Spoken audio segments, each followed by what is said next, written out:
Welcome guys, my name is Fatima and I am a medical student in Romania. So in this video I'm going to tell you about these topics. So मैंने कुछ topics और कुछ research के according मैंने कुछ एक topics पर लिख लिए हैं, लेकिन अगर मैं कोई टॉपिक्स मिस कर दूँ तो आप लोग मुझे ज़रूर बता देना कि मैं कौन सा टॉपिक मिस कर रही हूँ और कौन सा टॉपिक मिस नहीं कर रही। मैंने एक लिस्ट बनाई है और जो मैंने आपको इस वीडियो के स्टार्ट में बता दी है कि मैंने ये लिस्ट बनाई है, और अगर इसके अलावा भी कोई क्वेश्चन रह जाता है आप लोगों का तो आप मुझे ज़रूर बता सकते हैं, ठीक है। Why we need MBBS in Romania. So इसका सबसे बेस्ट ये आंसर है मेरे लिए कि फर्स्टली तो ये एक शेंगन पार्ट का हिस्सा है और ये रिसेंटली इसने अभी ज्वाइन किया। और अगर आप देखते हो 2025 की लिस्ट तो आपको बल्गारिया और रोमानिया भी मिलेंगे इसके अंदर, क्योंकि उन्होंने रिसेंटली शायद इसी साल कंफर्म हुआ है कि ये शेंजन पार्ट का हिस्सा है, ठीक है।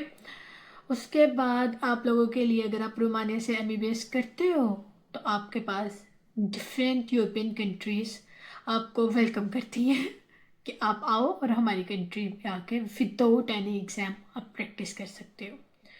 आप अपना किसी भी यूरोपियन कंट्रीज़ में अपना फ्यूचर आगे बिल्ड कर सकते हो, अपना कैरियर बना सकते हो। और ये आई थिंक हमारे लिए प्लस पॉइंट हो जाता है कि आप किसी भी कंट्री में जाके अपना फ्यूचर बिल्ड कर सकते हो, किसी भी कंट्री में विदाउट एनी एग्ज़ाम आप बैठ सकते हो, क्योंकि आपकी डिग्री की वैल्यू होती है।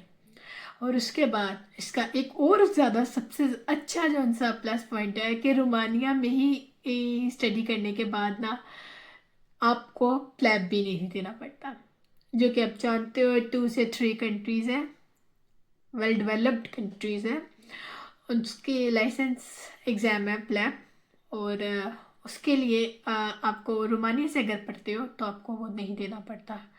तो I think as a medical student आप लोगों के लिए बहुत ज़्यादा अच्छा ऑप्शन होता है ये। और उसके बाद हाँ, आप लोगों को ये ज़रूर होता है कि अगर आप अपने पाकिस्तान में या अपने होम कंट्री में वापस जाते हो डिफरेंट कंट्री में, तो हाँ वो भी आप लोगों को वेलकम करती हैं। लेकिन बी केयरफुल, हर एक अपनी अपनी कंट्री की कुछ लिस्ट होती हैं जो आप लोग अगर उन यूनिवर्सिटी से पढ़ते हो तो आपकी अपनी कंट्री में अगर आप वापस जाते हो प्रैक्टिस करने के लिए, अपना आप यहाँ से स्टडी करके प्रैक्टिस करने जाते हो तो वो आपको एग्ज़ाम आपसे नहीं लेती, और अगर लेती भी हैं तो कुछ थोड़ा स्पेसिफिक सा थोड़ा बहुत लेती होगी। अब वो केयरफुल रहें आप इसके बारे में।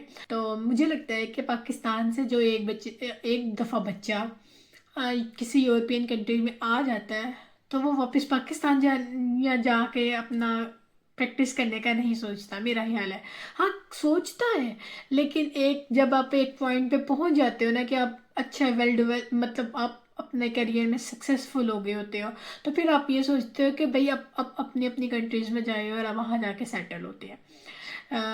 अब हमें आगे, हाँ आपको थ्रू आउट पूरी मुझे लगता है कि मेडिसिन एक वह डिग्री है जिसको आप अगर आप पढ़ते रहो पढ़ते रहो पढ़ते रहो पढ़ते रहो तो ये फिर भी नहीं ख़त्म होगी आपकी पूरी ज़िंदगी आपके साथ चलती है, बट ये आप पे डिपेंड करता है।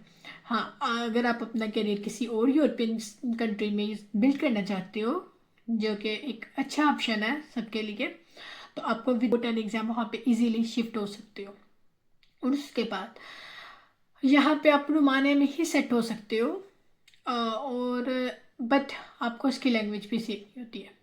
ये तो ऑलरेडी अगर आप किसी भी कंट्री से जाके मेडिसिन एग्जाम्स करते हो, अगर आप इवन के चाइना भी चले जाओ तो आपको चाइनीज़ सीखनी होती है, बिकॉज वो लोग जब मेरा ख्याल है कि जब आप डिग्री करने के लिए आपको वही लैंग्वेज यूज़ करनी चाहिए जिसमें आप अपनी पूरी लाइफ स्टडी करते हुए आ रहे हो, क्योंकि ये बहुत ज़्यादा मुश्किल होता है कि आप अपनी उस लैंग्वेज को छोड़ के दूसरी लैंग्वेज में शिफ्ट होते हो स्टडी के लिए। आपको लैंग्वेज सीखनी है, बहुत अच्छी बात है, लैंग्वेज में और पढ़ने में बहुत बहुत ज़्यादा फ़र्क होता है।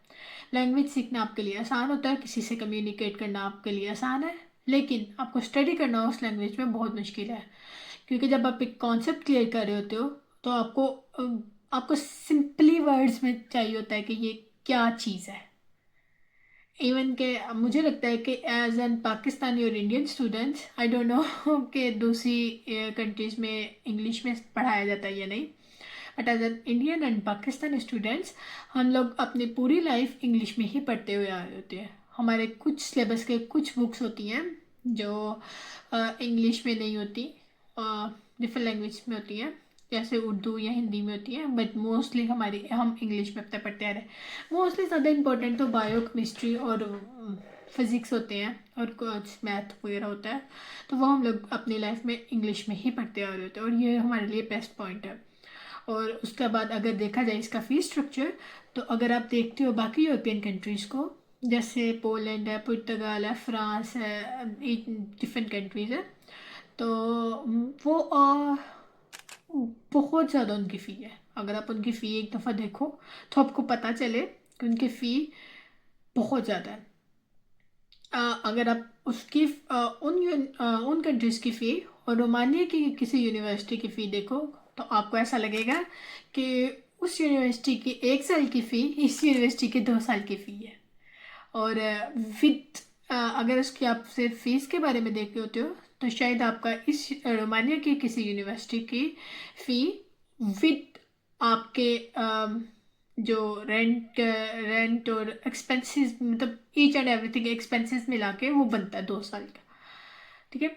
और आप अगर देखते हो अपने एक्सपेंसेस के बारे में, रेंट और ग्रोसरीज वगैरह के बारे में, तो रोमानिया जो है वो बाकी यूरोपियन कंट्रीज से की निस्बत थोड़ा सा सस्ता है, क्योंकि रोमानिया एक डेवलप्ड कंट्री नहीं है, ये अभी डेवलपिंग की तरह ही है, अभी डेवलप कर रहा है, लेकिन मे बी इंशाल्लाह सून ये डेवलप हो जाएगा। बट हाँ, ये भी एक शेंजन का जोन है और एक अच्छा कंट्री है और सेफ कंट्री है एज एन इंटरनेशनल स्टूडेंट्स के लिए और स्पेशली गर्ल्स के लिए। इवन कि आप रात में भी बाहर जा सकते हो, ये एक डिफरेंट टॉपिक है, बाद में बात करेंगे इसके बारे में। हाँ, तो अगर मैं किसी चीज़ के बारे में भूल गई हूँ तो इंशाल्लाह नेक्स्ट वीडियो में मैं आपको ज़रूर बताऊँगी। चले, तब तक के लिए अल्लाह हाफिज़, बाय बाय।